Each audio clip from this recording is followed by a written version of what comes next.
तो बेटा क्या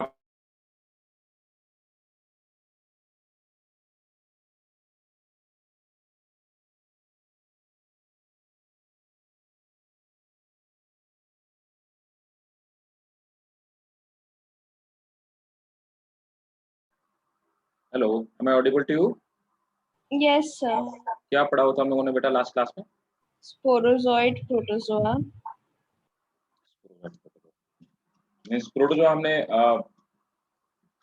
एंड कर दिया था, हैं? Yes. समाप्त कर दिया था इसको। अच्छा, ओके, लेट मी चेक।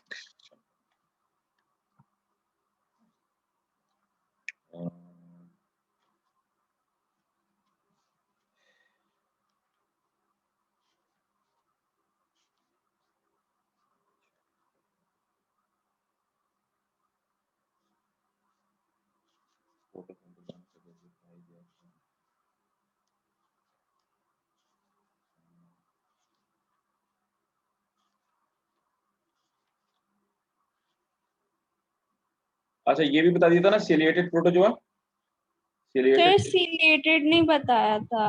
अच्छा बस सिलिएटेड रह रहा है, मतलब rest of the things we have, Yes, sir. I think we have completed in protista. सो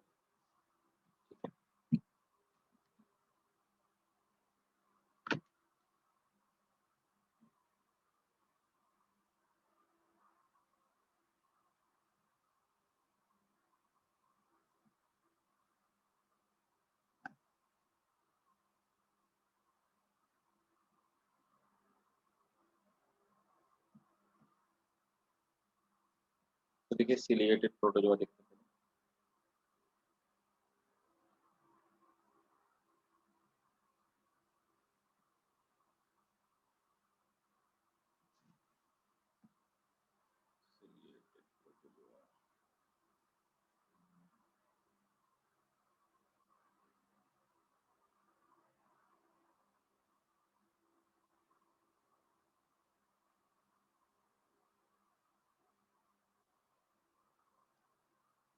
देखो सिलिएटेड प्रोटोजोआ का जो बेस्ट एग्जांपल है दैट इज पैरामीशियम, और rather than we can say paramecium is representative of ciliated protozoa. तो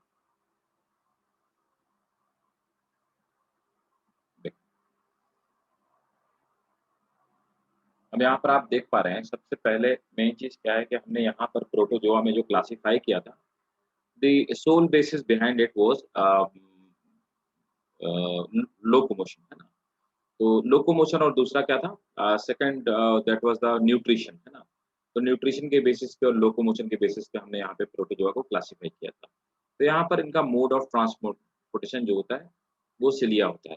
तो cilia की help से ये लोग क्या करते हैं, ये मूवमेंट करते हैं, मूवमेंट या rather than this mode of locomotion. तो लोकोमोशन करते हैं। तो यहाँ पर लोकोमोटरी ऑर्गन जो होते हैं वो सिलिया होते हैं। Cilia there are numerous hair like structure, small hair like structure. दूसरी इंपॉर्टेंट चीज आप देख पा रहे हैं, यहाँ पे पेलिकल पाई जाती है, पेलिकल। तो पेलिकल कवरिंग है जो कि कायदे से एनिमल का स्ट्रक्चर है। यहाँ पर आप देखते हैं ओरल ग्रुप्स पाया जा रहा है, ओरल ग्रुप को हम वेस्टिबुलम भी कहते हैं। ये कैसे फंक्शन करता है, इस फंक्शन लाइक माउथ। तो कैसे माउथ की तरह फंक्शन करता है, द रीजन बिहाइंड इट कि यहाँ पर इसमें फूड पार्टिकल पाए जाते हैं। क्या फूड पार्टिकल, अब ये फूड पार्टिकल यहाँ से एंट्री करते हैं, एंट्री करने के बाद फूड पार्टिकल अंदर जाते हैं, अंदर जाने के बाद ये बकल कैविटी में जाते हैं, बकल कैविटी में जाने के बाद ये फूड वैक्यूल के फॉर्म में यहाँ से सेपरेट हो जाते हैं। सेपरेट होने के बाद एज यूजुअल इन्हें डाइजेस्ट कर लिया जाता है। डाइजेस्ट करने के बाद जो वेस्ट फूड होता है उसको बॉडी से बाहर निकाल दिया जाता है। तो यहाँ पर भी आप देख पा रहे हैं कि जो न्यूट्रिशन है वो फैगोसाइटोसिस, तो ये फैगोसाइटोसिस के थ्रू फूड को इंटरनली ले रहे हैं। और उसके बाद फिर आप देख पा रहे हैं यहाँ पर साइटोप्रोडक्ट जिसे कहा गया है, इसे एनॉल को, दिस प्रोसेस कॉल्ड एक्सोसाइटोसिस। तो एक्सोसाइटोसिस के थ्रू यहाँ पे जो भी वेस्ट प्रोडक्ट था उसको बॉडी से बाहर निकाल दिया, है ना। और ये इसे सेल माउथ या साइटोस्टोम कहते हैं।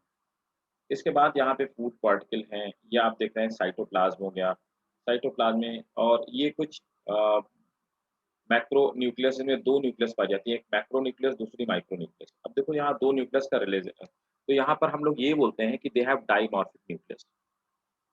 They have dimorphic nucleus. अब यहाँ पे दो न्यूक्लियस होने का रिलेवेंस क्या होता है? ये जो मैक्रो न्यूक्लियस होती है, this is bigger in size, और इसका फंक्शन क्या होता है? It is responsible for controlling the cell, means ये इसे हम लोग बोलते हैं वेजिटेटिव न्यूक्लियस भी बोलते हैं। So this is also called vegetative nucleus, है ना? तो ये हमारी वेजिटेटिव न्यूक्लियस है, और इसका फंक्शन क्या होता है? इस वेजिटेटिव न्यूक्लियस का मेनली फंक्शन होता है कि ये सेल के फंक्शन को कंट्रोल करता है, कंट्रोल सेल फंक्शन, है ना? तो सेल के फंक्शन को कंट्रोल करती है। माइक्रो न्यूक्लियस जो होती है, ये किसमें हेल्प करती है? It help in reproduction. तो कुल मिलाकर के आप याद रखिएगा यहाँ पे डाइमॉर्फिक जो न्यूक्लियस पाई जाती है, वो पैरामीशियम में पाई जाती है, और ये कॉन्ट्रैक्टाइल वैक्यूल है। कॉन्ट्रैक्टाइल वैक्यूल एक इस तरह सा गोल-गोल सा वेसिकल लाइक पार्ट होता है। इसके चारों तरफ इस तरह की कैनाल्स पाई जाती है, जिन्हें रेडिएटिंग कैनाल्स बोलते हैं। ये हेल्प किस काम में करती है? इसका मेनली काम होता है एक्सक्रीशन, मतलब कि जो भी वेस्ट वाटर अंदर इकट्ठा हो जाता है, उस वाटर को बाहर निकालने का काम। Means we can say this is osmoregulation. तो ये ऑस्मो रेगुलेशन का काम करती है ना? जिससे कि इंटरनल जो ऑस्मोटिक बैलेंस होती है, उसको मेंटेन करके रखती है। ठीक है? इसका आप स्क्रीनशॉट ले लीजिए और समझिए, कुछ कहीं पे कोई कंफ्यूजन हो तो पूछिए।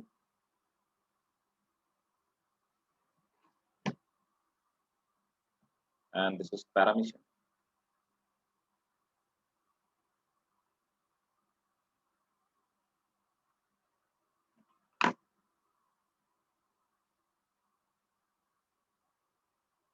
क्लियर भाई? बताते जाओ मुझे। Yes, sir. ठीक है। लीज़ा, समझ में आ रहा है? Yes sir. ठीक है। तो इसके डायग्राम के स्क्रीनशॉट ले लीजिए, और ये सब डायग्राम जो आपके स्कूल में पूछे भी जाते हैं, डायग्राम जस्ट ड्रॉ करने के लिए भी कई बार क्वेश्चन आ जाते हैं। और ऑब्वियसली प्रोटोजोआ के कैरेक्टरिस्टिक तो बहुत इंपॉर्टेंट है, पूछे भी जाते हैं स्कूल एग्जामिनेशन में। तो अब इसके पॉइंट्स नोट करना स्टार्ट कर दीजिए। तो हेडिंग डालेंगे सिलिएटेड प्रोटोजोआ। तो लास्ट वाला जो हम लोगों ने पढ़ा था, that is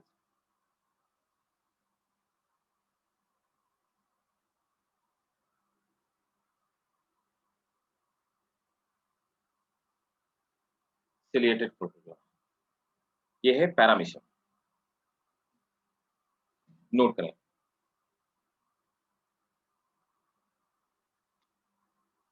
They are the protozoa which developed. They are the protozoa which developed the number of cilia. The number of cilia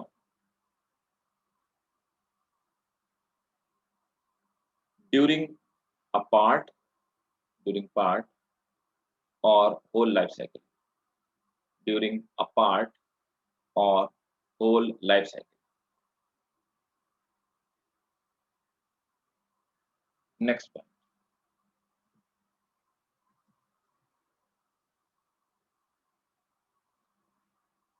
Cilia are used for cilia are used for cilia are used for locomotion and driving food. Cilia are used for locomotion and driving food.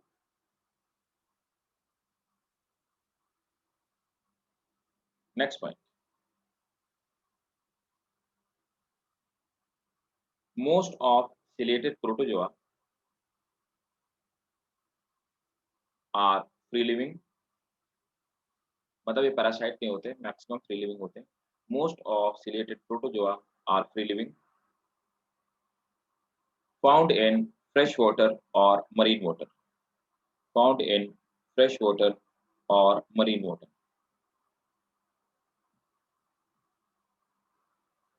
Next point. Body remains covered with body remains covered with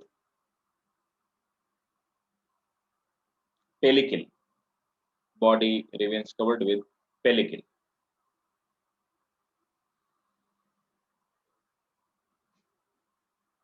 nutrition is, कैसा nutrition होगा इसमें? Nutrition, Holozoic. हाँ very good, nutrition is holozoic, nutrition is holozoic. Next point,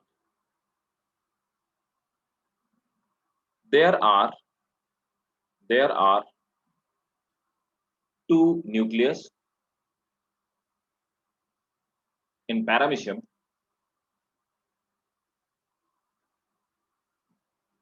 We call this situation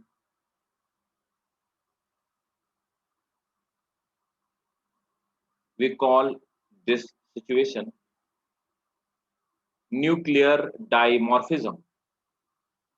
We call this situation nuclear dimorphism. Full stop. The macronucleus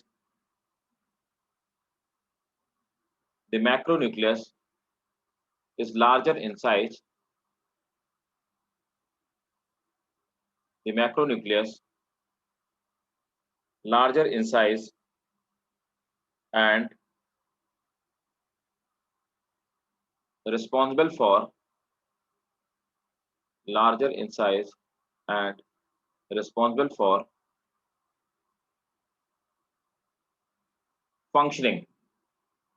functioning of cell.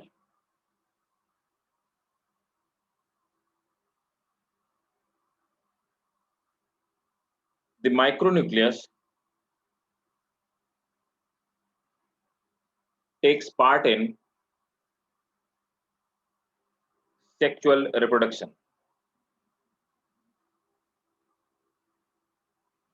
अच्छा, इसमें एक चीज और आपको बता दूं, ये ना तो डायग्राम में दिया हुआ है ना ही एनसीईआरटी में दिया हुआ है. ठीक है, इनमें इनकी बॉडी के अंदर कुछ इस तरह के स्ट्रक्चर्स लगे होते हैं. कहाँ पे? आउटर मेम्ब्रेन, है ना. इस तरह के छोटे छोटे स्ट्रक्चर होते हैं along with दिस सिलिया के साथ में, है ना. ये जो छोटे छोटे स्ट्रक्चर होते हैं, ये क्या करते हैं, जब कोई भी इन पे अटैक होता है तो ये डिफेंसिव स्ट्रक्चर होते हैं. ये बुलेट की तरह बाहर निकल करके जाते हैं और सामने वाले एनिमल को, एक दूसरे किसी प्रोटोजोआ को लग जाते हैं, जिससे उसको हार्म पहुंचता है. इन डिफेंसिव स्ट्रक्चर को बोलते हैं, क्या बोलते हैं? ट्राइकोसिस्ट. नोट करेंगे, ट्राइकोसिस्ट. तो नोट करिए, the paramecium have trichocyst for defence. Paramecium have trichocysts for defense, which are ejectable defensive structure. Which are ejectable defensive structure.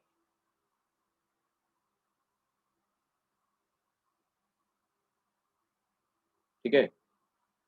अब पैरामीशियम को कहते क्या है? It is also known as sleeper organism. Note करेंगे, it is also known as sleeper organism.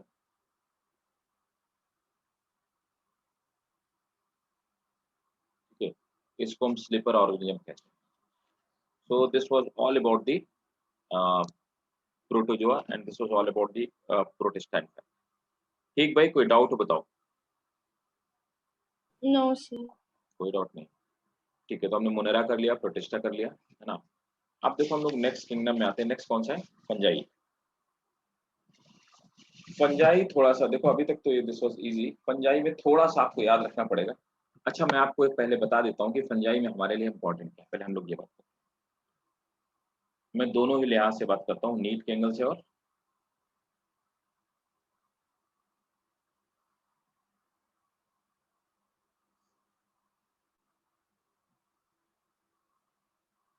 देखो इसमें क्या है कि फंजाई तो थर्ड किंगडम है हमारा, थर्ड किंगडम. और नेक्स्ट चैप्टर हमारा फंजाई. देखो फंजाई में अगर आप बात करेंगे नीड के एंगल से क्या important, it's very very very important. इसमें सबसे ज्यादा types of asexual and sexual spore.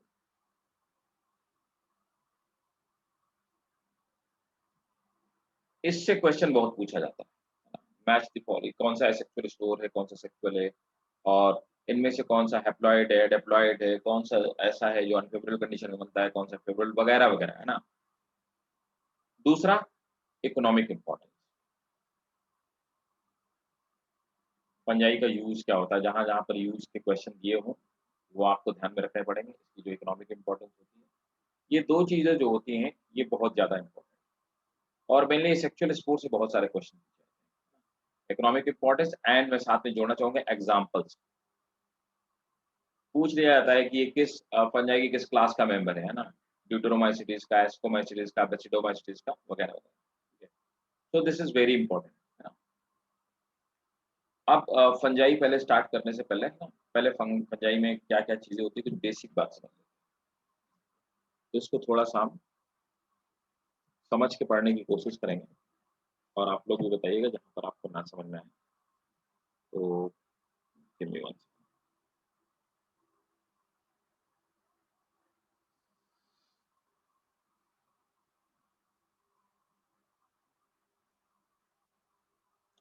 Fungi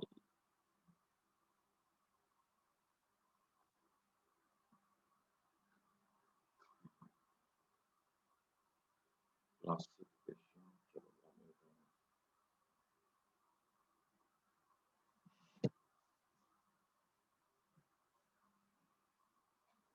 चलो पहले मैं एक एक करके समझाता हूँ, फिर पहले क्लासिफिकेशन बाद में बताऊंगा फंजाई का। पहले फंजाई का स्ट्रक्चर बता देता हूँ, फंजाई का स्ट्रक्चर क्या होता है, ये बाकियों से कैसे अलग होता है वगैरह, फिर बेसिक बात। देखिए भाई, तो फंजाई में सबसे पहले हम लोग आ जाते हैं इस चीज पे कि फंजाई किस चीज से मिलकर बना होता है। तो फंजाई प्रॉपर किसी सेल जैसी चीज से, छोटी छोटी सेल से मिलकर नहीं बना होता। फंजाई कुछ थ्रेड लाइक स्ट्रक्चर से मिलकर के बना होता है, ठीक है। तो देखिए उसको हम लोग कहते क्या है। तो सबसे पहले फंजाई की जो बेसिक यूनिट, तो बेसिक बता सकते हो क्या होती है। तो बेसिक यूनिट इसको हम सेल कह सकते हैं, एग्जैक्टली सेल नहीं होती है। तो जो फंजाई की सबसे बेसिक यूनिट होती है इसको हम लोग बोलते हैं क्या, हाइफ, ठीक है। तो हाइफा क्या होता है फंजाई में, तो देखिए हाइफा क्या चीज है, इस तरह सा एक थ्रेड लाइक स्ट्रक्चर,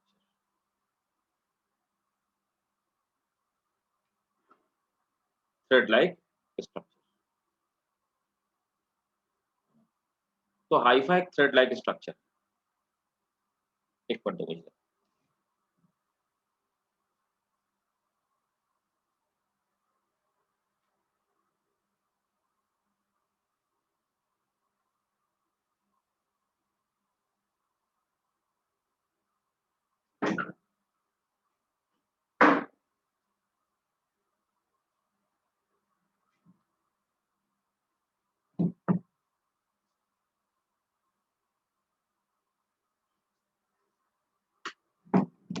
देखो हाइफा थ्रेड लाइक स्ट्रक्चर है। अभी जो थ्रेड लाइक स्ट्रक्चर है इसका जो वॉल है, इस वॉल, ये वॉल किस चीज से मिलकर बना होता है।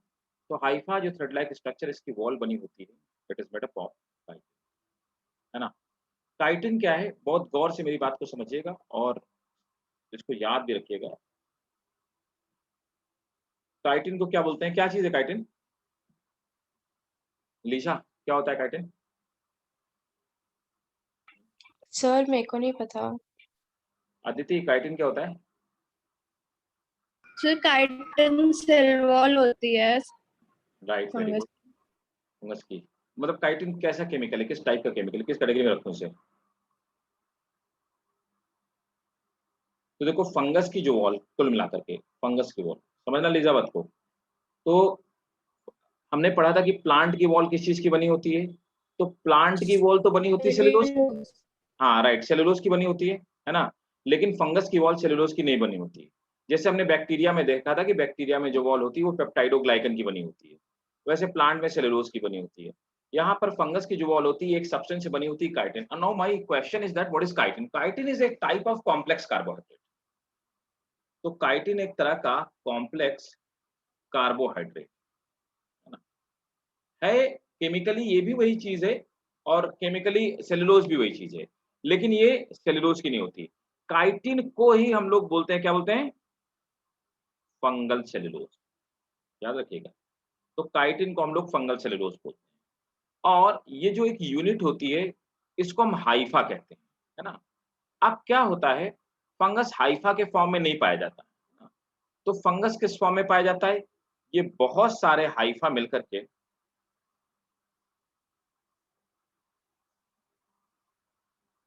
तो ये बहुत सारे हाइफा मिलकर के क्या बनाते हैं?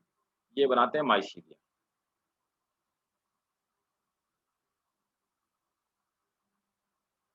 हाइफा मिलकर के माइसीलिया का फॉर्मेशन करते हैं। तो हाइफा माइसीलिया बनाते हैं, ठीक? तो वैसे ये माइसीलिया के फॉर्म में पाया जाता है। अभी क्लियर हो गया ना हाइफा और माइसीलिया में क्या फ़र्क है? क्लियर है? Yes. ठीक है। अब देखो, फिर से अब बताते हैं कि हाइफा कितने टाइप के हो सकते हैं, है ना? अब किसी फंगस की जो बॉडी होती है, वो कुल मिलाकर के वो मिलकर के हाइफा से बनी होती है। कैसा भी वो फंगस दिखता हो, बना तो हाइफा से ही होगा। That is a collection of Haifa. आप मशरूम खाते हो ना? खाते हो नहीं खाते हो? Mushroom is also a collection of Haifa.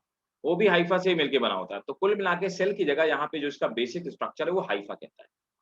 अब देखो टाइप्स ऑफ हाइफा, हाइफा कितने टाइप्स के होते हैं?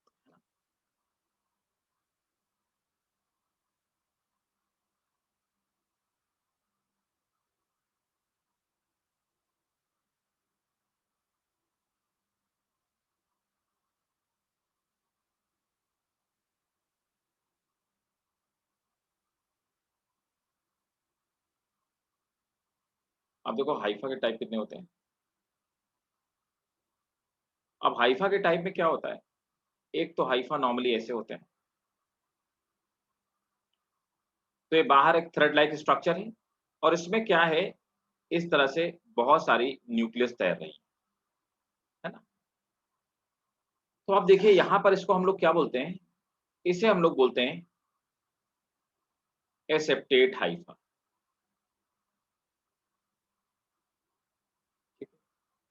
तो यहाँ पर न्यूक्लियस और प्रोटोप्लाज्म के बीच में किसी तरह वॉल जैसा स्ट्रक्चर नहीं है। एक बड़ी सी सेल लाइक स्ट्रक्चर है और इसमें क्या हुआ है, एक बड़ी सी सेल जैसे स्ट्रक्चर, इसमें बहुत सारी न्यूक्लियस तैर रही है ना? दूसरा कैसा हो सकता है? दूसरा तो सबसे कम डेवलप्ड होते हैं एसेप्टेट हाइफा। दूसरा वो हाइफा होते हैं जिनमें कि सेल वॉल किनारे से बनना शुरू होती है लेकिन कंप्लीट नहीं बन पाती। बीच में इनमें क्या होता है, होल लाइक स्ट्रक्चर रह जाते हैं। अब इनके अंदर न्यूक्लियस मौजूद होती है। ये होल्स इतने बड़े तो नहीं होते कि इनसे न्यूक्लियस क्रॉस हो पाए, लेकिन हाँ, इतने ज़रूर होते हैं कि इनसे प्रोटोप्लाज्म का आपस में इधर से उधर एक्सचेंज हो जाता है, राइट? तो इनको हम लोग क्या बोलते हैं? What we call them? ठीक है, क्या बोलते हैं इनको?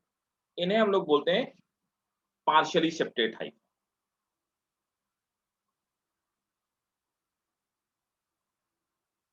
Partially septate Haifa.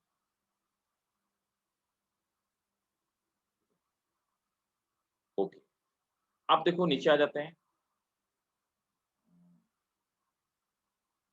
अभी और थोड़ा-सा क्लियर करके बताता हूँ। तीसरे वाले सबसे एडवांस फंजाई होते हैं। They are most advance.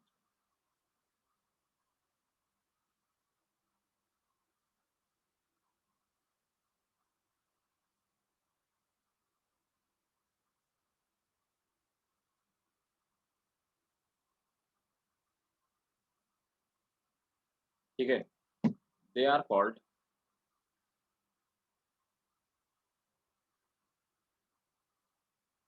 Septate hypha. अब यहाँ पर हर सेल के बीच में यहाँ पे वॉल पाई जाती है ना? तो ये सेल का अपना ये न्यूक्लियस हो गया, दिस इज न्यूक्लियस। हर सेल का अपना अलग प्रोटोप्लाज्म हो गया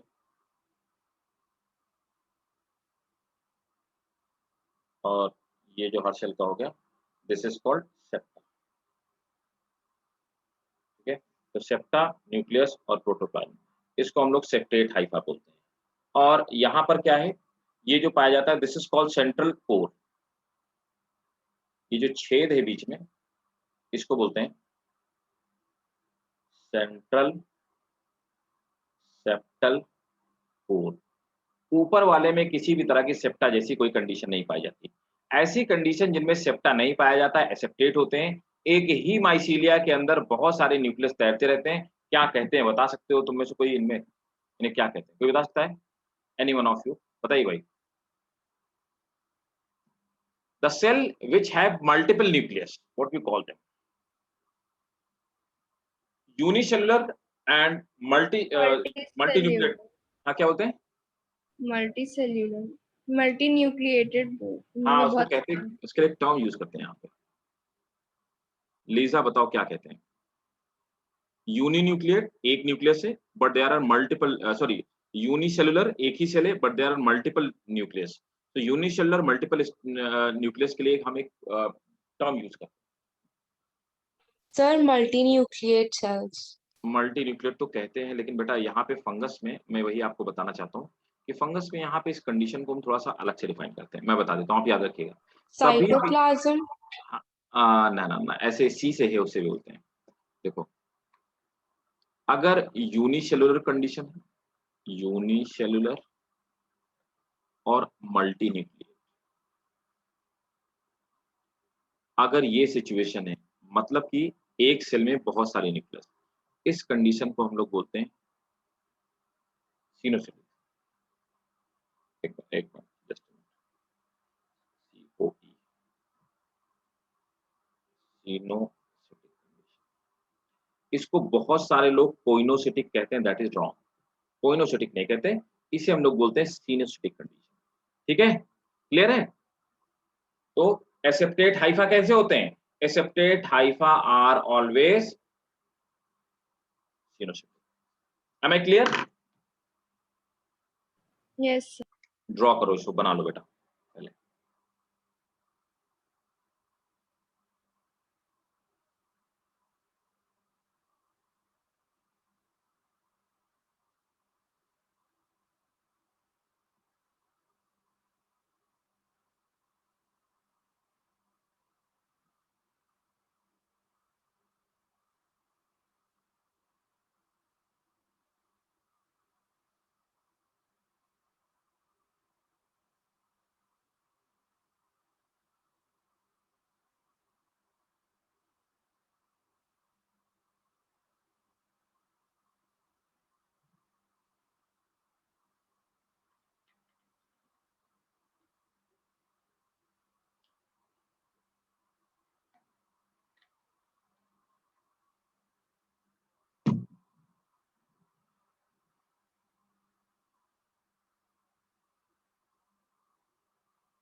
नोट करके बताइएगा मुझे।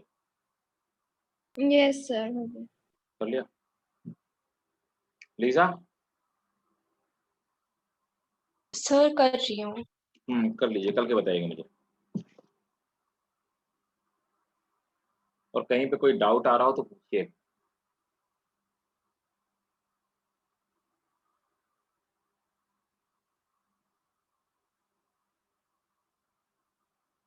सर कर लिया नोट। गुड, तो चलो अब यहाँ पर नीचे इसके नोट कर लो। Fungus is made up of, fungus is made up of a number of elongated, a number of elongated, fungus is made up of a number of elongated tubular structures, number of elongated tubular structures known as hypha, known as hypha। देखो, तो इनको Haifa is a singular term है ना, और जब हम लोग plural term use करते हैं तो हम लोग कहते हैं hyphae. Hyphae is plural term, both are same thing, don't get confuse. आप ये मत समझिए कि स्पेलिंग में डिफरेंस की है, लैटिन में ऐसे ही होता है। तो हाइफी मतलब बहुत सारे हाइफा, ठीक है, फुल स्टॉप। इसी में लिखेंगे the body of fungus,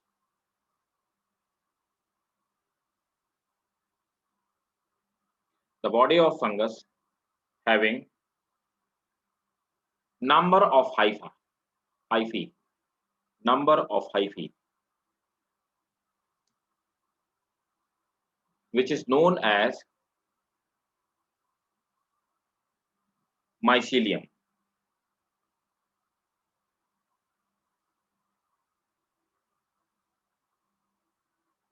Next point.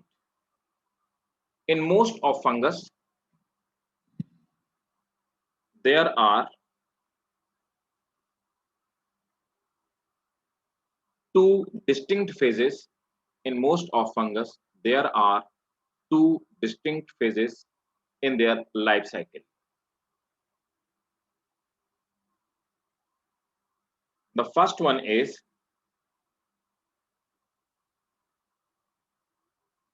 vegetative phase,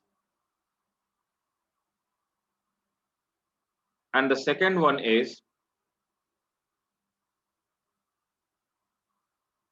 reproductive phase.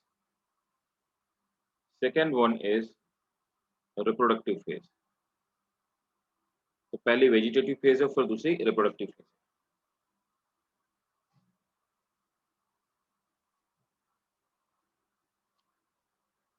ठीक है,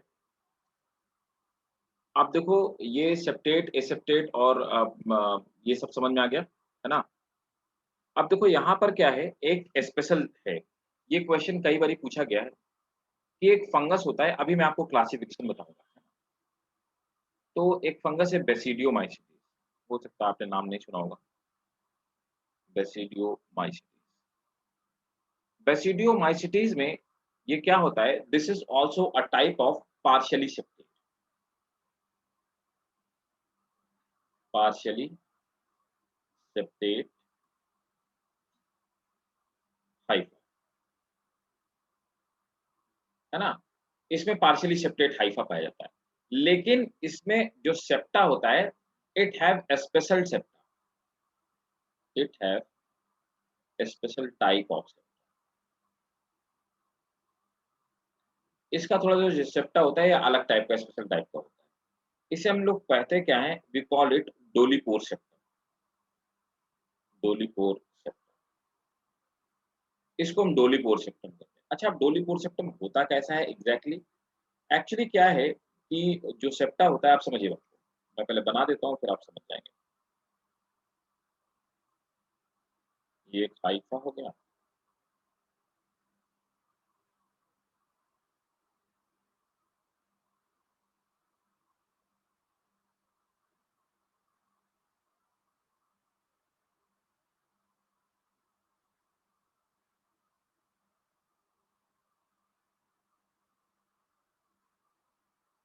ये देखिए,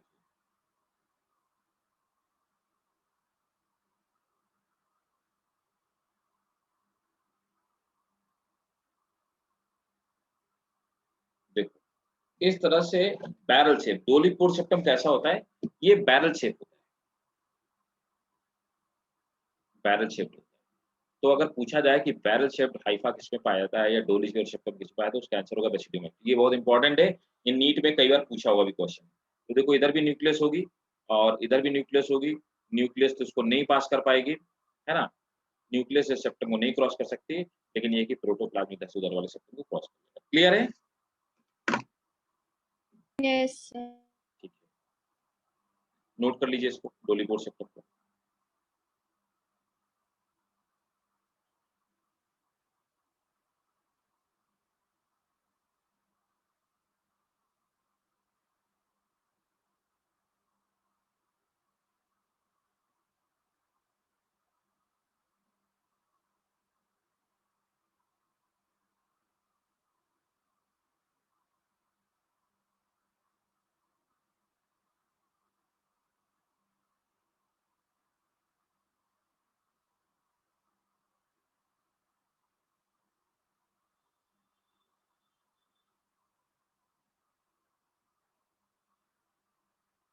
done?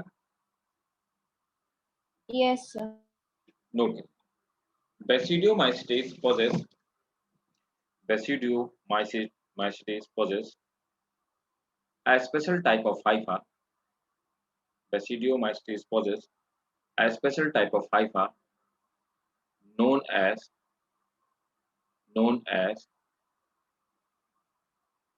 Dolichor septum. known as Donipore septum. It is barrel shaped folded structure. It is barrel shaped folded structure. ठीक है, okay. अब देखो, अब फंगस की जो सेल होती है उसका स्ट्रक्चर देख लेते हैं, मतलब जो माइसीलिया होता है उसका स्ट्रक्चर देख लेते हैं। नो डाउट हमको आपको दोनों को पता है कि ये यूकैरियोटिक सेल है, ये बात तो हम लोग पहले डिस्कस कर चुके हैं जब हम लोग 5 किंगडम सिस्टम क्लासिफिकेशन पढ़ रहे थे। तो नॉर्मल एक फंगस की सेल देख लेते हैं। तो ये एक फंगस की रिप्रेजेंटेटिव सेल है ना, ये एक रिप्रेजेंटेटिव सेल है, आप इसमें देख पाएंगे। तो this is structure of fungal cell.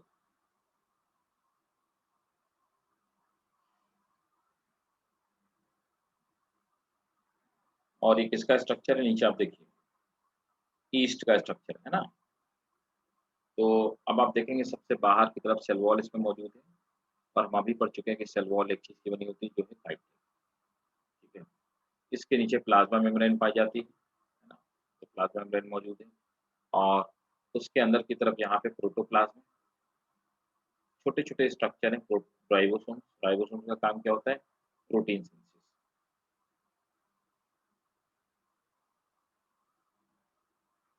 तो ये प्रोटीन सिंथेसिस का काम करते हैं। इसके अंदर इस तरह के स्ट्रक्चर पाए जाते हैं, इनको एंडोप्लाज्मिक रेटिकुलम कहते हैं। और ये कुछ एनर्जी जनरेशन स्ट्रक्चर माइटोकॉन्ड्रिया पाए जाते हैं, कुछ लिपिड इंक्लूजन्स मतलब लिपिड ग्लोब्यूल्स पाए जाते हैं, और this is the structure of a fungus cell. ले लें, इसका भी स्क्रीनशॉट ले लीजिए।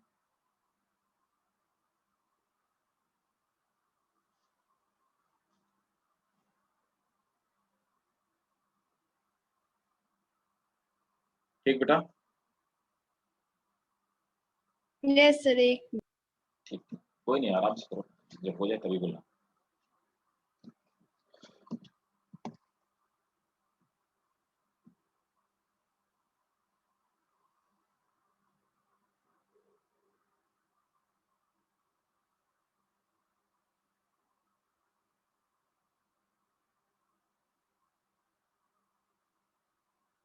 यस सर हो गया। हाँ, ठीक है। तो अब देखिए, नोट करिए, यहाँ पहले मुझे बताइए, ये दो क्वेश्चन से दोनों पूछे हुए क्वेश्चन न्यूज में, कि जैसे बैक्टीरिया में हमने पढ़ा था रिजर्व फूड क्या होता है, फंगस में रिजर्व फूड क्या होता है, what is the reserve food for fungus. मैं आपको हिंट देता हूँ, जो भी रिजर्व फूड मटेरियल फंगस की बॉडी का होता है वही रिजर्व फूड मटेरियल ह्यूमन की बॉडी का होता है। आप बता दो, दोनों केमिकली एक ही चीज है।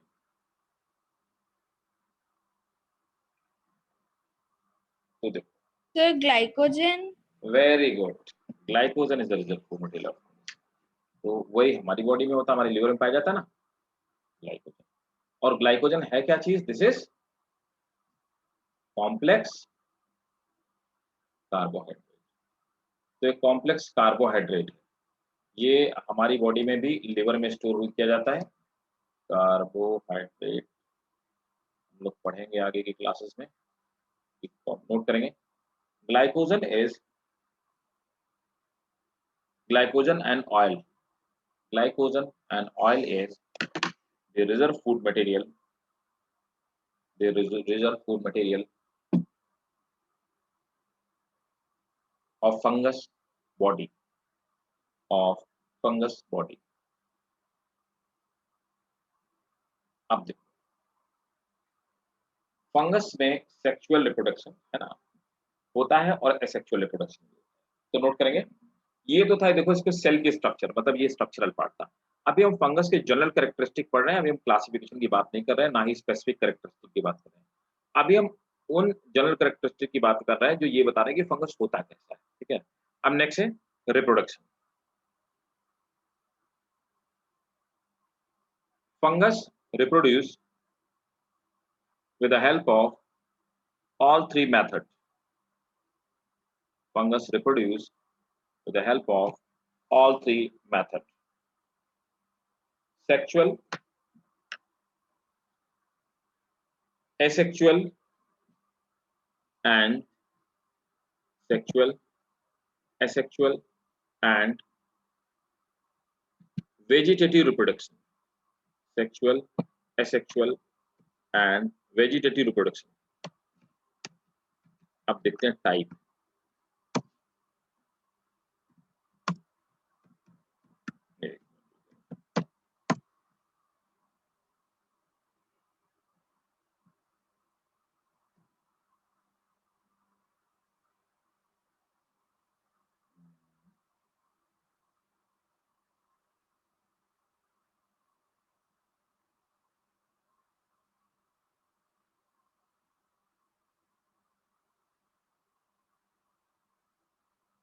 जस्ट गिव मी 1 सेकंड, मैं आपको डायग्राम दिखा दे, एक डायग्राम के साथ में आपको क्लियर करना चाहता हूँ। ये बहुत ज़्यादा ही इम्पोर्टेंट है और पहले बना देता हूँ।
चलो मैं आपको पहले ऐसे बता देता हूँ डायग्राम।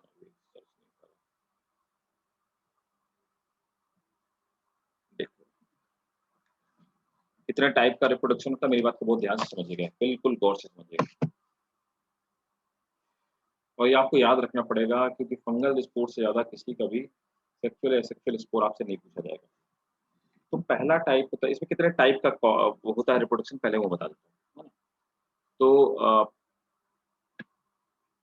पहली बात तो कौन सी ऐसी फंजाई है जिसमें सेक्सुअल रिप्रोडक्शन नहीं पाया जाता। तो सबसे पहले हम लोग बात करेंगे सेक्सुअल रिप्रोडक्शन की।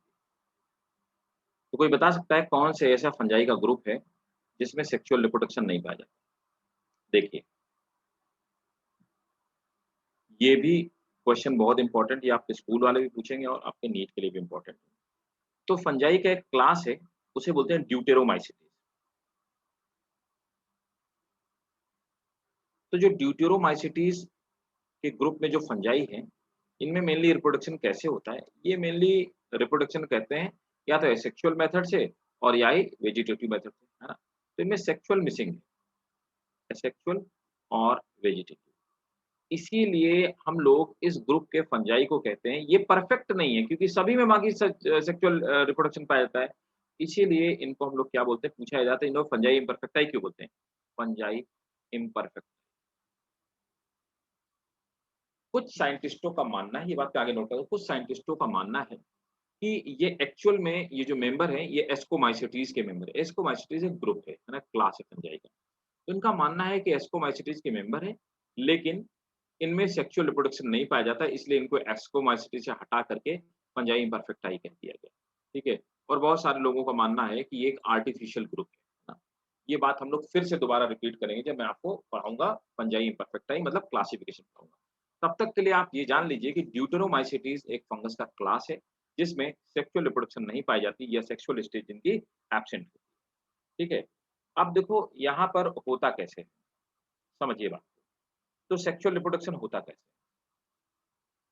सेक्सुअल रिप्रोडक्शन में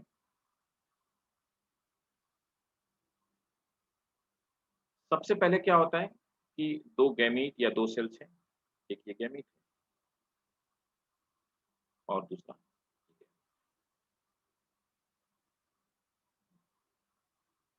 male and this is female. तो यहाँ पर मेल और फीमेल गैमीट दोनों गैमीट फ्यूज होते हैं।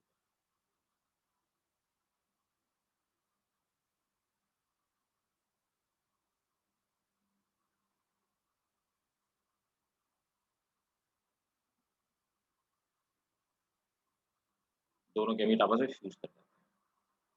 तो सबसे पहले क्या होता है, दोनों की न्यूक्लियस अलग-अलग है, तो यहाँ पर क्या हुआ, दोनों का प्रोटोप्लाज्म फ्यूज हुआ। तो पहला स्टेप जो होगा, first step that will be karyogamy.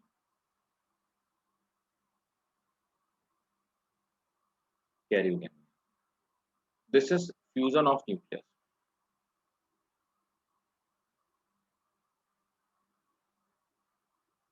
Sorry, fusion of karyogamy नहीं होगी, पहले प्लाज्मोगैमी होगी। This is fusion of protoplasm. अब ये तो न्यूक्लियस फ्यूज नहीं करेगी, पहले प्रोटोप्लाज्म से फ्यूज करेगी। तो दैट सबसे पहले होगी plasmogamy.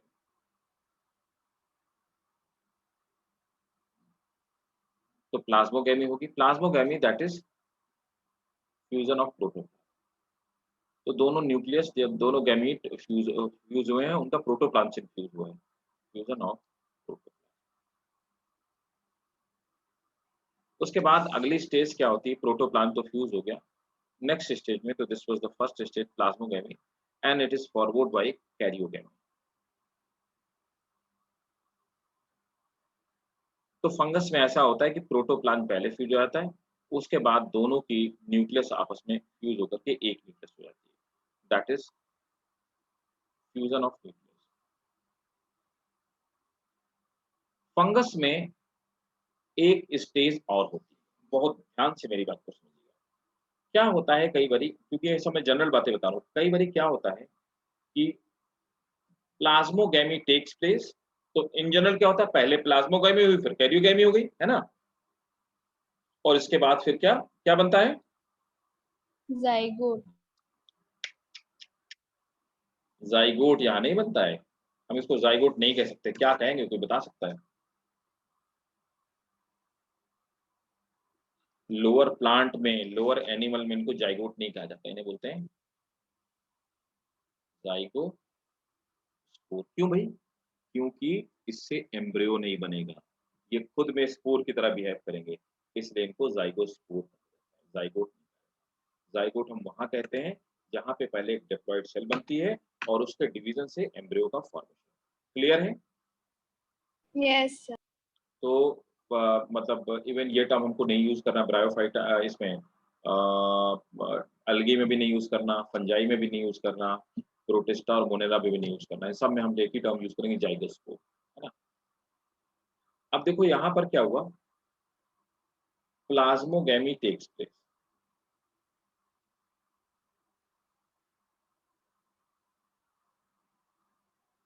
Plasmogamy takes place but it is delayed by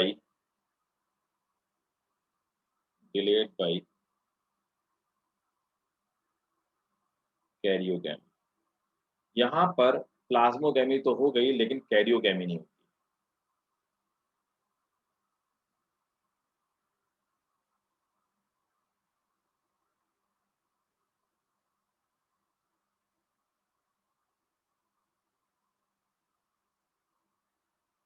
है ना। तो क्या होता है, बहुत लंबे समय तक न्यूक्लियस एक होती है और यहाँ पर सेल एक होती है, न्यूक्लियस यहाँ पे दो हो जाती है। तो कई बारी क्या होता है, इन दोनों के बीच में ये स्टेज आ जाती है, समझ गए ना। तो कई बारी ये स्टेज सेकंड स्टेज आएगी और ये थर्ड स्टेज, और काफी लंबे समय तक ये सेकंड स्टेज एग्जिस्ट करती है। इसको हम लोग बोलते हैं डाई कैरियोफेज।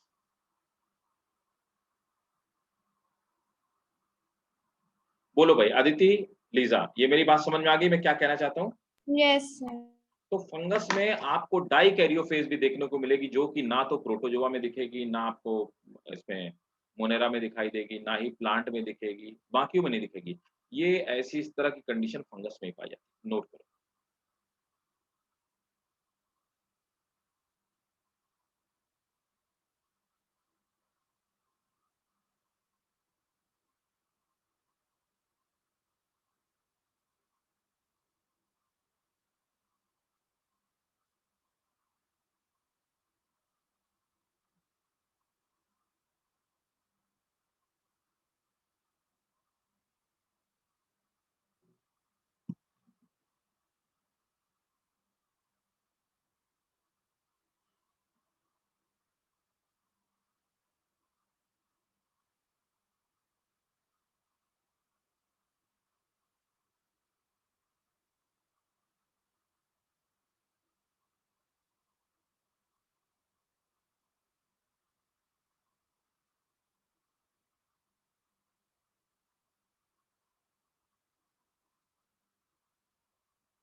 Yes, sir.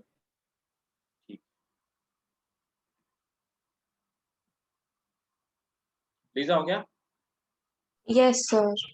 ठीक है, तो नोट करो, during sexual reproduction, during sexual reproduction in general, first protoplasm of gametes fuses. First protoplasm of gamete fuses, and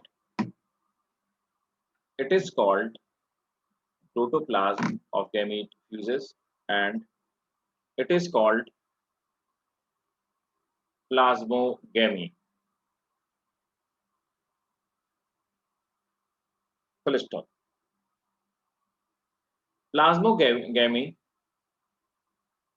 is followed by fusion of nucleus, which is called karyogamy.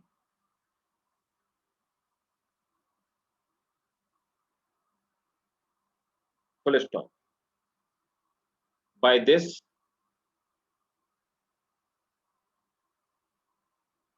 formation of zygospore takes place.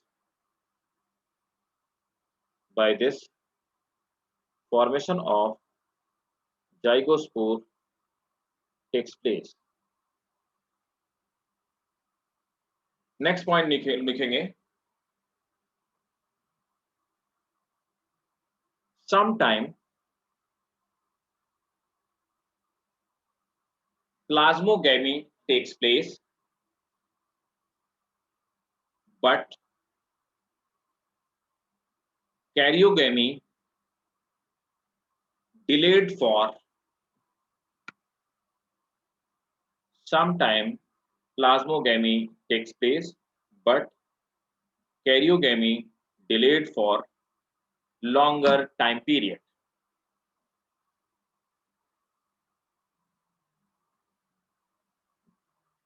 It is called dikaryophase. It is called dikaryophase.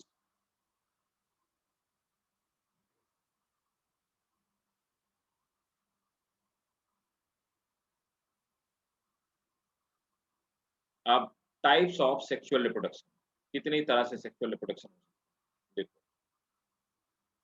पहला जो type होता है उसको हम लोग बोलते हैं प्लेनोगैमेटिक population. तो पहला तरीका होता है प्लेनोगैमेटिक पॉपुलेशन, अभी देखेंगे क्या होता है, कैसे होता है। दूसरा तरीका होता है the second one, that is called gametangial contact.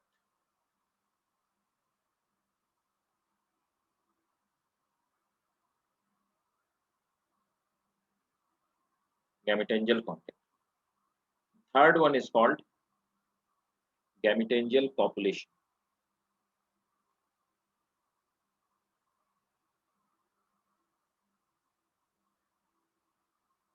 Gametangial contact हो गया, गैमेटेंजियल पॉपुलेशन हो गया, and the fourth one is called स्पर्मेटोगैमी।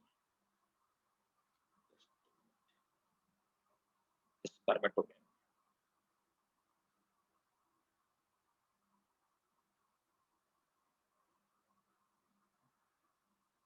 And the fifth one is called somatogamy.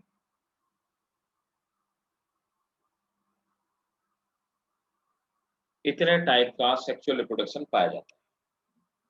Note करो ऑल 5 टाइप्स, और हम सेक्सुअल रिप्रोडक्शन के सभी पांचों टाइप अभी डिस्कस करेंगे।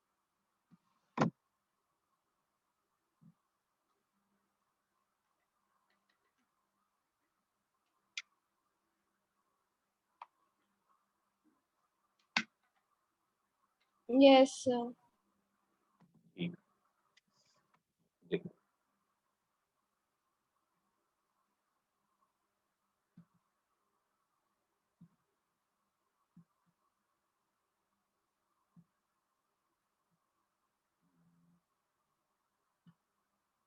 gametangle complex.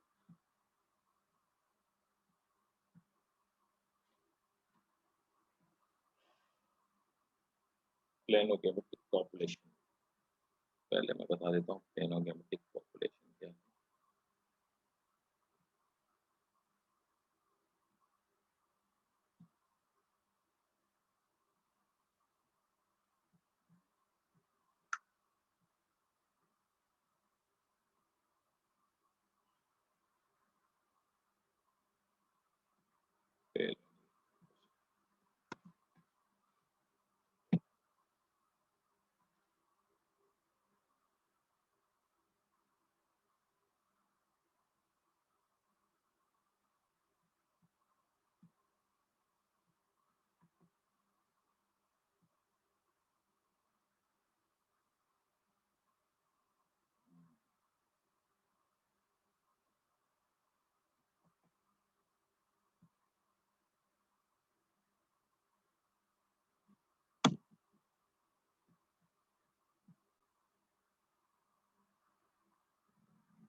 देखो प्लेनोगेमेटिक पॉपुलेशन क्या होता है।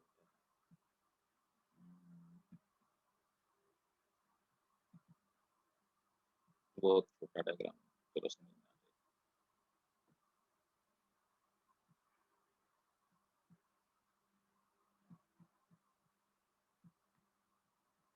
देखो थोड़ा छोटा डायग्राम है लेकिन आपको समझ में आ जाएगा, इजी। देखो प्लेनोगेमेटिक पॉपुलेशन, इसको हम प्लेनोगेमेटिक पॉपुलेशन बोलते हैं। यहाँ पर आप देख पा रहे हैं दो गैमीट आपस में आकर के एक दूसरे के साथ फ्यूज होते हैं। पहले समझिएगा फिर नोट कीजिएगा। तो यहाँ पर आप देखिए कि पहला वाला जो टाइप है इसको हमने कहा आइसोगैमी, है ना। आइसोगैमी में क्योंकि दोनों तरह के गैमीट, आइसो मींस सिमिलर और गैमी मींस गैमीट, जब सिमिलर टाइप के गैमीट फ्यूज करते हैं तो हम उसको आइसोगैमी बोलते हैं।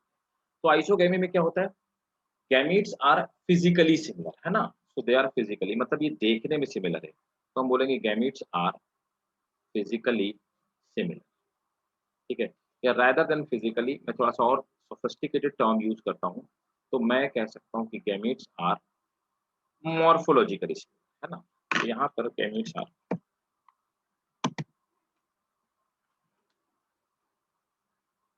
Morphologically, gametes are morphologically similar. अच्छा, ये जो गैमीट्स होते हैं देखने में तो एक ही जैसे होते हैं, आप बता नहीं सकते इनमें से मेल कौन सा है, इनमें से फीमेल कौन सा है। दूसरी और खास बात होती है कि ये इक्वली मोटाइल होते हैं, दोनों इक्वली एक्टिव होते हैं, तो इसीलिए हम ये कहते हैं they are physiologically similar, they are physiologically similar. तो ये फिजियोलॉजिकली भी सिमिलर होते हैं, तो देखने में भी सिमिलर होते हैं, और दूसरा क्या, इनकी एक्टिविटी भी इक्वली एक्टिव होते हैं। अब देखो दूसरे वाले में आप देख पा रहे हैं एनाइसोगैमी, एक छोटा है एक बड़ा है ना। तो पहली बात क्या है, गैमीट्स आर मॉर्फोलॉजिकली कैसे हैं, बताओ भाई। Dissimilar. हाँ, मॉर्फोलॉजिकली डिसिमिलर, ठीक है। और क्या खास बात है, दे आर फिजियोलॉजिकली। अब देखो यहाँ पर क्या होगा, जो मेल गैमीट होगा जो ज्यादा मोटाइल होगा और फीमेल कम मोटाइल होगा, तो दे आर फिजियोलॉजिकली डिसिमिलर, है ना, डिसिमिलर,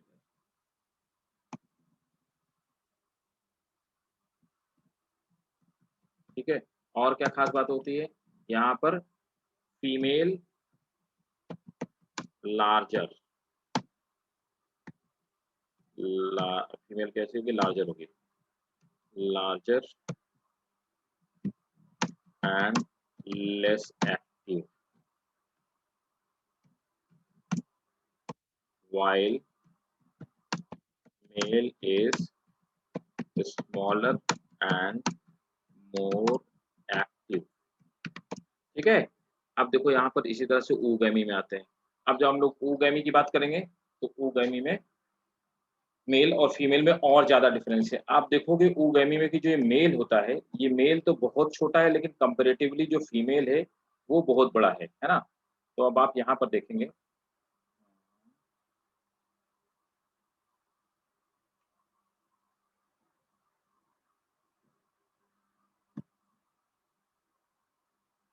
ठीक है? अब देखो यहाँ पे oogammy वाले में, तो ये हो गया आइसोगैमी, एनाइसोगैमी, अब हम लोग oogammy इधर मैं लिख देता हूँ। अब देखो यहाँ पर सिंपल वही है, मॉर्फोलॉजिकली कैसे हैं? Morpho Dissimilar. Right, morphologically dissimilar, dissimilar और दूसरे दे आर फिजियोलॉजिकली भी फिजियोलॉजिकली डिसिमिलर। फीमेल कैसी है? Female very large. मोटाइल है क्या? एक है यहाँ पे फीमेल है, मोटाइल है क्या? No, sir. And non motile, ठीक है? और male very small and motile. तो ये इस तरह से अलग-अलग टाइप के, इसको हम लोग बोलते हैं प्लेनोगैमेटिक पॉपुलेशन। यहाँ पर 2 गैमीट्स आकर के फ्यूज़ हो जाते हैं। तो नॉर्मली ये एक्वाटिक फॉर्म्स में होता है, ऐसे फंगस में होता है जो एक्वस कंडीशन में पाए जाते हैं या वाटर में पाए जाते हैं। तो प्लेनोगैमेटिक पॉपुलेशन में 2 गैमीट आकर के फ्लैजिलेट गैमीट आकर के फ्यूज़ होते हैं। It may be isogamous, anisogamous and oogamous, ठीक है? अब आप इसको नोट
Yes, sir.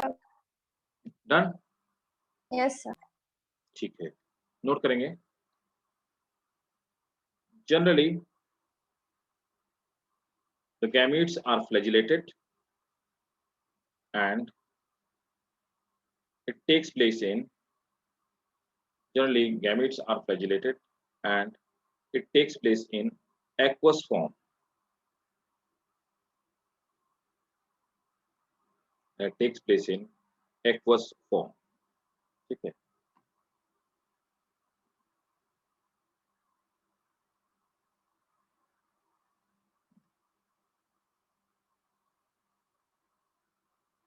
लीजा हो गया?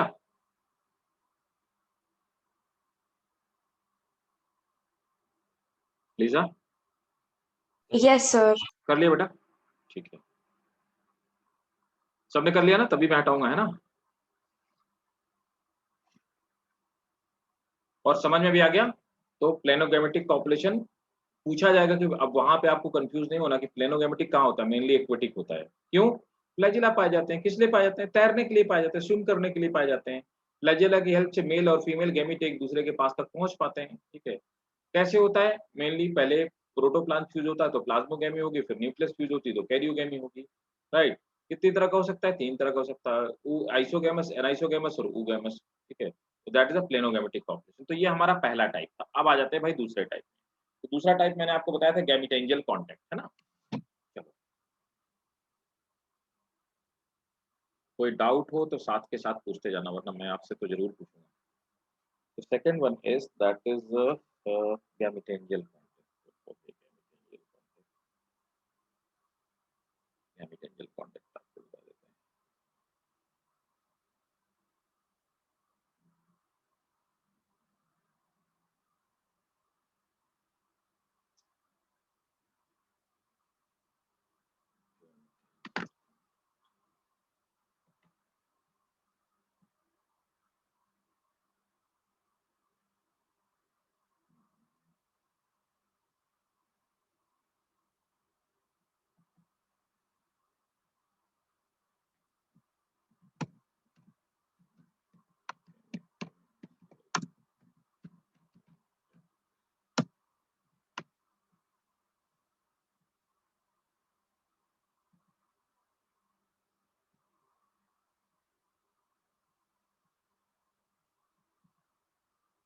देखिए ये है, इसको थोड़ा और बड़ा कर देता हूँ, गैमेटेंजियल।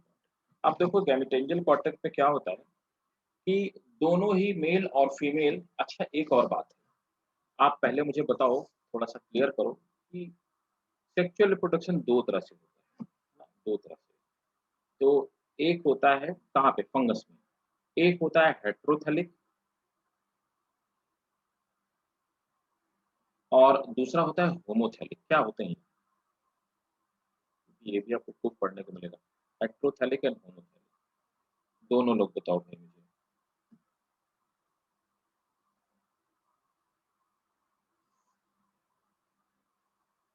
अदिति, लीजा बताओ बेटा, हेट्रोथैलिक और होमोथैलिक क्या होता है? जी, चलो मैं बताता हूँ, इंपॉर्टेंट है। देखो सिंपल सी बात है, यहाँ से थोड़ा स्मार्टली काम करो। जब भी बायोलॉजी में टर्म तोड़ दो, हेट्रो माने होता है डिफरेंट, और थैलस वर्ड का मतलब होता है प्लांट। होमो मतलब होता है सिमिलर, और थैलस वर्ड का मतलब होता है प्लांट। जब गैमीट सेम हाइफा में हो, गैमीट ऑन सेम हाइफा, या gamete on gamete on genetically similar, मैं और स्पेसिफिक बनाता हूँ, genetically similar Haifa.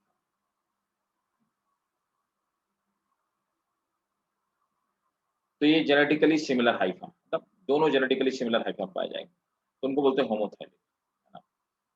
I am sorry, ये होमोथैलिक कहा जाएगा, इधर कर लो, है ना। और ऊपर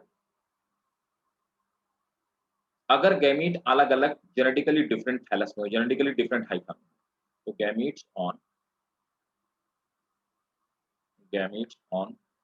जेनेटिकली डिफरेंट या डिसिमिलर हाइफा। तो देखो अलग अलग जेनेटिकली डिफरेंट हाइफा में अगर गैम मतलब मेल गैमीट एक जेनेटिकली डिफरेंट हाइफा में बन रहा है और फीमेल गैट डिफरेंट, तो आप बोलोगे हेट्रोथैलिक सेक्सुअल रिप्रोडक्शन। यहाँ पर क्या हो रहा है आप देखेंगे कि दोनों ही हाइफा जो हैं ये एक ही सॉरी दोनों ही जो गैमीट हैं ये एक ही हाइफा में उगते हैं। तो एक ही हाइफा में, ये मैं उसका पूरा स्ट्रक्चर इनफैक्ट आपके लिए बना देता हूँ। तो यहाँ पर एक हाइफा है, इस हाइफा में सबसे पहले फीमेल गैमीट है और दूसरा उसके साइड में मेल गैमीट है। जो फीमेल गैमीट होता है उसको हम oogoनियम बोलते हैं। oogoनियम क्या होता है, कैसे होता है? इट्स वेरी लार्ज, ठीक है, वेरी लार्ज। और खास बात क्या होता है, it store lots of food, collect lots of food, store food, है ना। ये क्या है? एंथेरिडियम। एंथेरिडियम क्या करता है? Antheridium it is a small, लेकिन ये इसके डायरेक्टली कांटेक्ट में आता है। कांटेक्ट में आने के बाद यहाँ पर एक ट्यूब जैसे स्ट्रक्चर का फॉर्मेशन करता है ना। एक ट्यूब जैसे स्ट्रक्चर का यहाँ पर फॉर्मेशन करता है, और जिससे कि यहाँ पे ये अपना अपने न्यूक्लियस को रिलीज कर देता है और थोड़ा प्रोटोप्लाज्म रिलीज कर देता है, ठीक है। इस तरह के रिप्रोडक्शन को हम लोग क्या बोलते हैं? गैमेटेंजियल कांटेक्ट बोलते हैं। यहाँ पर गैमीट्स डायरेक्ट एक दूसरे के कांटेक्ट में है और न्यूक्लियस ट्रांसफर कर देते हैं। तो यहाँ पर क्या है, प्रोटोप्लाज्म ऐसा नहीं हो रहा कि पहले प्लाज्मोगैमी हो रही फिर कैरियोगैमी हो रही, डायरेक्ट यहाँ पर इसने गैमेटेंजियल कांटेक्ट के थ्रू एक गैमेटेंजियल ट्यूब होती है उसके थ्रू न्यूक्लियस ट्रांसफर कर दिया और दोनों की न्यूक्लियस, ठीक है, क्लियर भाई। Yes, sir. और यहाँ पर ये डायग्राम नोट कर लो, इसको हम लोग बोलते हैं, ये जो स्ट्रक्चर है this is called fertilization tube, note कीजिए।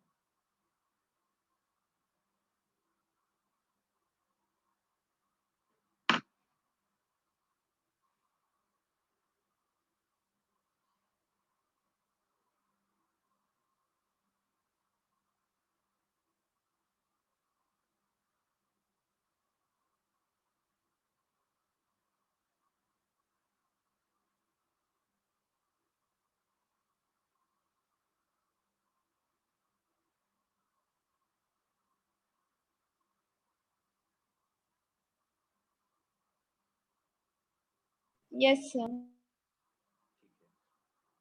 दोनों लोगों का हो गया? Yes, sir. ठीक है, राइट। तो नोट कर लो, here the two sex organ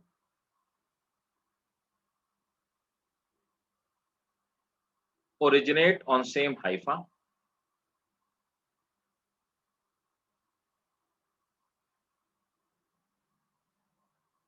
Full stop. Both comes in contact with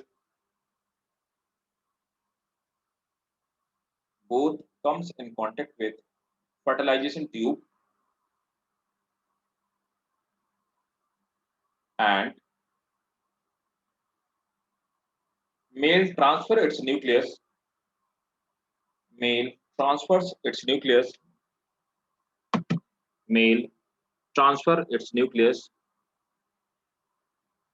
directly into female.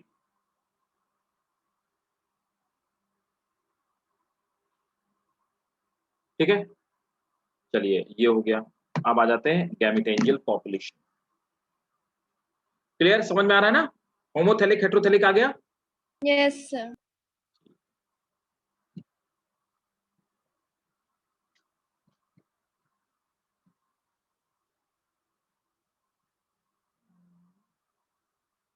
और दूसरा स्टेप लिख रहा था गैमेटेंजियल पॉपुलेशन लिख रहा है, ये तो करा दिया।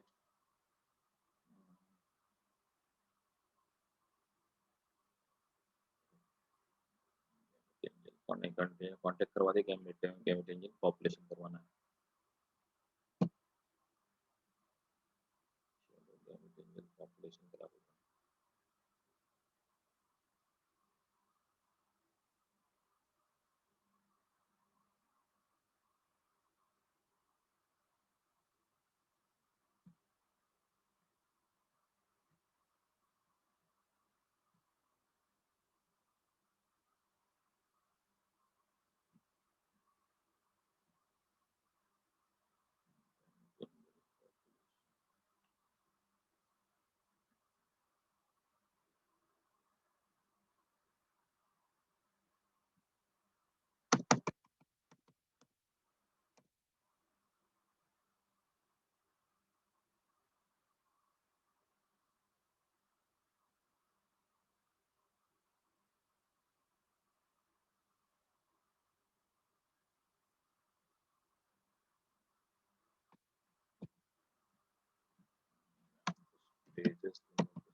देखो ये है गैमेटेंजियल पॉपुलेशन।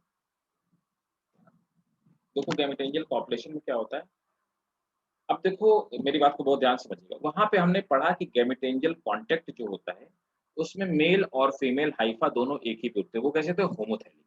लेकिन यहाँ पर क्या होगा, यहाँ पर ये होंगे हेटेरोथेलिक, एक को हम प्लस कहेंगे और दूसरे को माइनस कहेंगे, मतलब कि दोनों जेनेटिकली डिफरेंट होंगे। तो यहाँ पर दोनों में इसको हम लोग क्या बोलते हैं, गैमेटेंजियल पॉपुलेशन को ही हम लोग क्या बोलते हैं, इसी को हम लोग कॉन्जुगेशन बोलते हैं।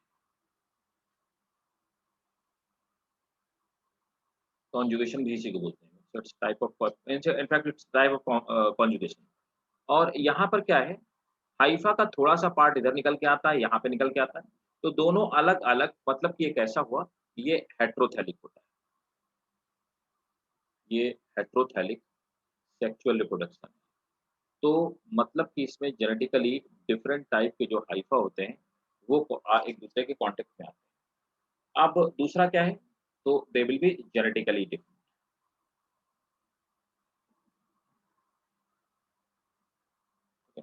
यहाँ पर क्या है, इधर से एक हाइफा, पॉजिटिव वाले हाइफा का एक पार्ट निकला, इधर से एक पार्ट निकला। उसके बाद क्या होता है, तो पहले स्टेज ये निकली, दूसरे स्टेज में क्या होता है, यहाँ से एक सेप्टा का फॉर्मेशन बन गया, यहाँ से एक सेप्टा का फॉर्मेशन बन गया। ये गैमेटिंजिया क्या करेंगे, दे विल डायरेक्टली फ्यूज, सीधे सीधे फ्यूज कर जाएंगे, दे विल डायरेक्टली फ्यूज, किसी ट्यूब की जरूरत नहीं, दे विल डायरेक्टली फ्यूज, उनके बीच की बॉन्ड डिसॉल्व हो जाएगी एंड फॉर्म जाइगोस्पोर। तो ये डायरेक्टली फ्यूज होकर के जाइगोस्पोर का फॉर्मेशन करेंगे। ठीक भाई, Yes, sir. नोट कर लो बेटा इसको भी। गैमेटेंजियल पॉपुलेशन, गैमेटेंजियल कांटेक्ट और पॉपुलेशन में बहुत कंफ्यूजन होता है जब ये इस एग्जाम में पूछ लिया जाता है, इसलिए याद रखिएगा। एक गैमेटेंजियल कांटेक्ट में एक दूसरे के कांटेक्ट में आता है ना, पॉपुलेशन में दोनों फ्यूज हो जाते हैं डायरेक्टली।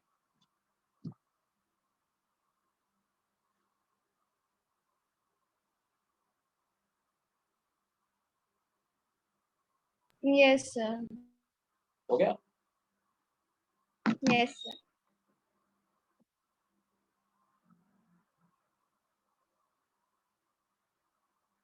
लीजा हो गया बेटा? Yes, sir. ठीक है, चलो ये इसमें कुछ लिखवाने की जरूरत नहीं, बस यही है। और दूसरा नेक्स्ट आते हैं। आप नेक्स्ट मैंने क्या लिखवाया था, नेक्स्ट कौन सा था? नेक्स्ट टाइप कौन? Spermatogamy. स्पर्मेटोगैमी, हाँ ये भी बहुत, इसका तो एग्जांपल भी हम लोग आगे पढ़ेंगे, इसके एग्जांपल्स भी क्वेश्चन आज के नहीं होगा, ये भी थोड़ा सा डिफरेंट होता है। स्पर्मेटोगैमी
चलो एक डायग्राम दिखा देता हूँ, उसमें सब टाइप दिया हुआ है।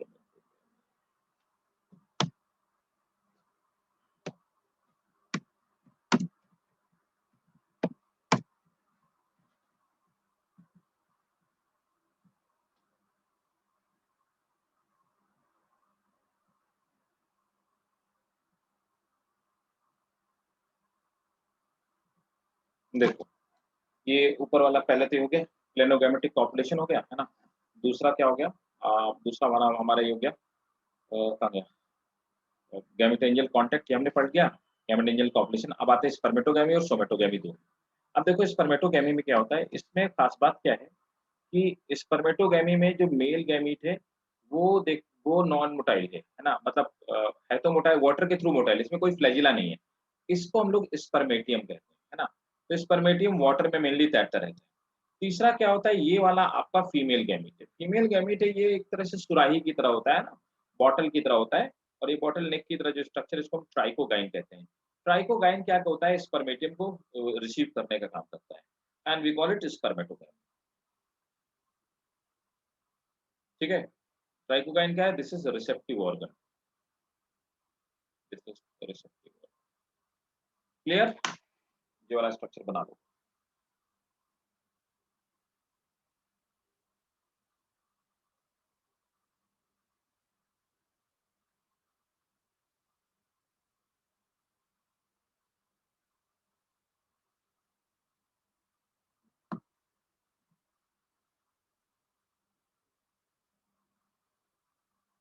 कर लिया बेटा, नोट कर लिया? तो एक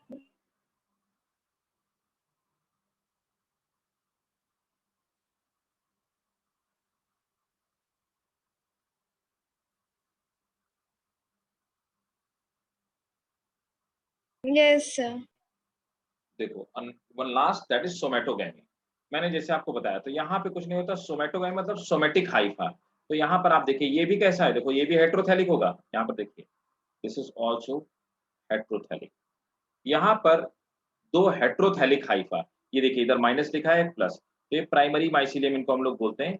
ये दो प्राइमरी माइसिलियम क्यों बोलते हैं, क्योंकि दोनों फ्यूज करके, तो यहाँ पर देखो यहाँ पर क्या हुआ, दो प्राइमरी माइसिलियम मिलके सेकेंडरी माइसिलियम का फॉर्मेशन, मतलब सीधे सीधे सेल फ्यूज हो रहे हैं, सोमेटिक सेल फ्यूज हो जा रही है। तो यहाँ पर सोमेटिक सेल का फ्यूजन हो गया, तो यहाँ पर क्या हो रहा है, प्लाज्मोगैमी टेक्स प्लेस। अभी याद आया ना, अभी थोड़ी देर पहले बताया था, plasmogamy Yes, sir. Takes place but karyogamy क्या हो जाएगी, Delay हो कैरियोगैमी, जाएगा. वेरी गुड, कैरियोगैमी डिले, है ना। तो जब ऐसा होता है तो डाइकैरियोटिक हाइफा का फॉर्मेशन होता है। तो दीज आर डाइकैरियोटिक। तो जो मोनोकैरियोटिक है, मतलब जिनमें सिंगल न्यूक्लियस है, इन मोनोकैरियोटिक हाइफा को हम लोग बोलते हैं प्राइमरी माइसिलियम। ऐसी जगह पे तो इस तरह के फंगस में दो तरह के माइसिलियम पाए जाते हैं, एक मोनोकैरियोटिक होंगे जिसको कि हम प्राइमरी माइसिलियम बोलेंगे, दूसरे डाइकैरियोटिक होंगे, इनको हम क्या बोलेंगे, सेकेंडरी माइसिलियम। ठीक है, नोट कर लो, here directly fusion of somatic cell takes place. Gamete जैसा स्ट्रक्चर या सेक्सुअल ऑर्गन का फॉर्मेशन ही नहीं होता यहाँ पे। Here directly fusion of somatic cells takes place. Stop, no sexual organ, no sexual organ और gamete formation, no sexual organ or gamete formation takes place.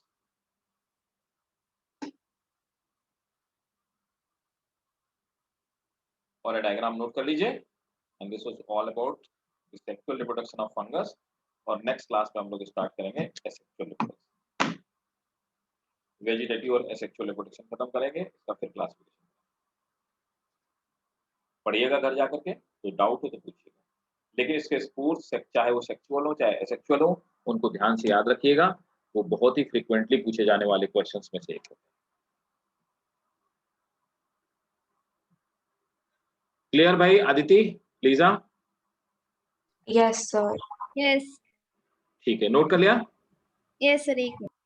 हाँ, नोट कर लीजिए और मिलते हैं नेक्स्ट क्लास में, फिर आगे करेंगे वेजिटेटिव और एसेक्सुअल।